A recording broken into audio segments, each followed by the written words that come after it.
Taylor Allison Swift is an American singer and songwriter. Her discography spans multiple genres, and her narrative songwriting, which is often inspired by her personal life, has received widespread media coverage and critical praise. So today, we're going to tell you stories about Taylor Swift. But before we start, subscribe to our channel and hit the like button to support us. This is Smart Stories channel. We tell stories that make you think. They say you should never meet your heroes. They're probably right. We all have ways we like to imagine the people we admire, especially the famous ones. We create personalities for them in our minds, no matter how little we know about them. But more often than not, the person you meet in private is nothing like the show they put on for the public. 4chan is about as notorious as a website can get. It's an unfiltered, anonymous community where self-proclaimed artists spend their time celebrating anime, child pornography, and open racism. And among that crowd of basement dwellers, rumor has it, you can find two of the world's biggest pop stars.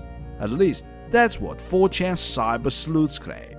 They've put together a whole chart analyzing the posts of an anonymous, blonde-haired user who posts on the site and who, they insist, is Taylor Swift.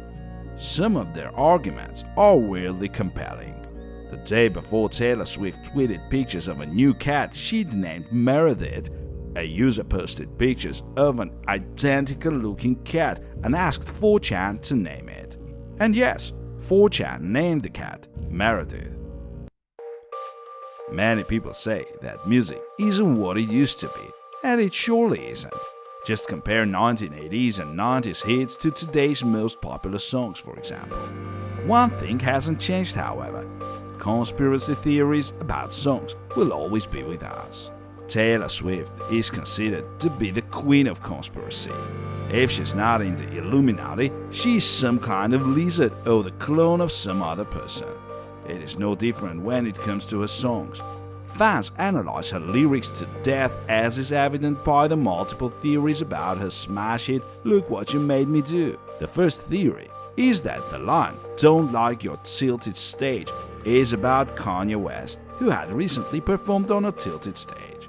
Another theory goes that Taylor also referred her food with Katy Perry with the line "I've got a list of names and yours is in red underlined."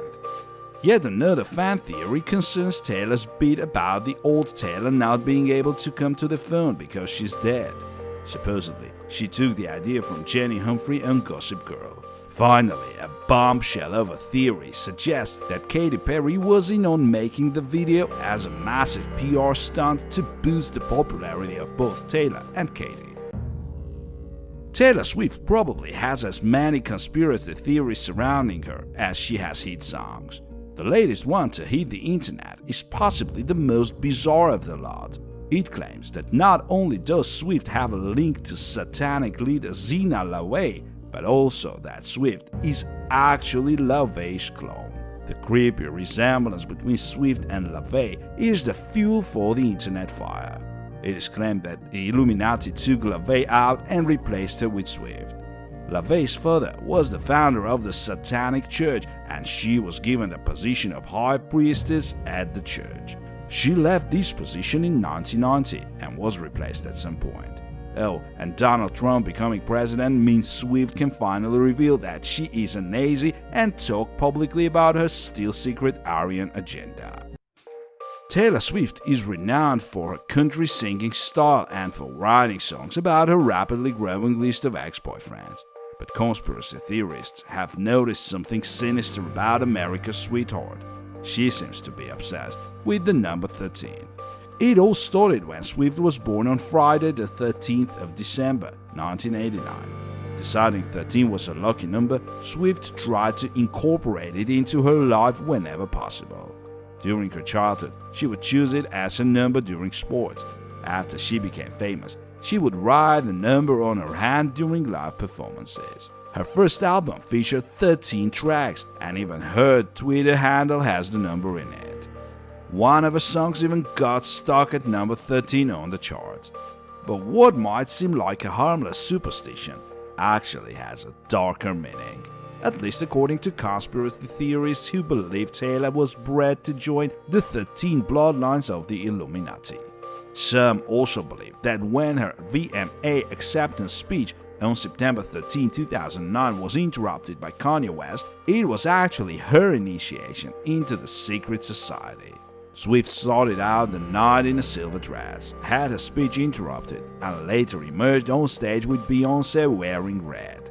Since red is supposedly the color of choice for the Illuminati spawns, the wardrobe change symbolized the completion of Swift's initiation. It is ultimately up to the songwriter whether he wants the inspiration for his lyrics to shine through clearly, or whether the words are ambiguous, leaving the song open to interpretation by the listeners. Before Taylor Swift gained a reputation for writing songs about her numerous exes, she wrote country songs that won several awards. One of these songs is called Mean, and it won a Grammy for Best Country Song as well as Best Country Solo Performance. Listening to the lyrics, it's easy to imagine that Swift wrote them in response to childhood bullying. However, the superstar confirmed that while the song is definitely an anthem in the fight against bullies, she wrote the song out of hurt after a critic lashed out at her. Lines such as "You have pointed out my flaws again, as if I don't already see them," and "all you are is mean and a liar and pathetic and alone in life" clearly show Swift's feelings towards the critic, who is reported to be Bob Lefsetz. He blasted Swift via his blog after her less than stellar performance with Stevie Nicks at the 52nd Grammy Awards in 2010. Fans understood why Swift would react this way, considering what Lefsetz said on his blog. Some of his nastier comments included: "In one fell swoop, Taylor Swift consigned herself to the dustbin of teen phenoms." This is from the same person who shortly before the performance in question heaped praise on Swift for her contribution to the music industry. Everyone has a dream at some point.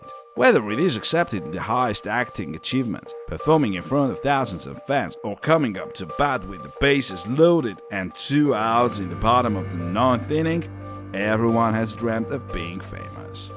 For instance, Taylor Swift is a world-renowned pop star who seems to get more famous each day. But Taylor Swift is also a male photographer from Seattle who has the email address taylorswift@gmail.com. He has received thousands of emails from fans, including nude photos from some superfans who think they are contacting the pop star. He is not alone. Whether their names are Taylor Swift, Matthew Broderick, or Donald Trump, they all request that you refrain from making witty, original comments about their names, because those remarks are not as witty or original as you think. Even though celebs are usually associated with glitz and glamour, they too suffer embarrassing moments, and more often than not, the ever-present cameras are right there to forever immortalize their epic fails on the internet. The 2009 VMAs saw Taylor Swift walk away with the Best Female Video award. However, in a terribly embarrassing moment for hosts of the show and fans alike, Kanye West rushed to the stage and interrupted Swift during her acceptance speech. He was peeved because Beyoncé had lost out to the young pop star, exclaiming, "I'll let you finish, but Beyoncé had one of the best videos of all time." The incident left both Swift and Beyoncé in tears about 5 minutes before Swift had to go back on stage to perform. Beyoncé later called Swift back to the stage to give her a chance to finish her speech. Beyoncé also ended up winning Video of the Year, essentially making West's tirade pointless and very unnecessary. Answer a question. What happens when artists release or compose music that is completely silent? How is it possible to gain meaning from these pieces? At this point, there's no way a household name like Taylor Swift won't break charting records. When she released Folklore, only having announced the album the day before its release, the physical edition sold over 1.3 million copies, and the digital edition broke streaming records on Spotify, Apple Music, and Amazon Music. It should be no surprise then that anything that Swift releases will be talked about, even when that release is a complete glitch. In October 2014, days before the release of a synth-pop album 1989, iTunes released a song simply titled Track 3. eager Swifties purchased the song only to discover it was composed solely of 8 seconds of silence. Despite this, it shot to number 1 on iTunes in Canada before eventually being taken down. It just goes to show that excited fans will take whatever they can get their hands on. This concludes today's video. Hit the like button, subscribe and comment if you're not asleep yet. Thanks for watching and see you soon.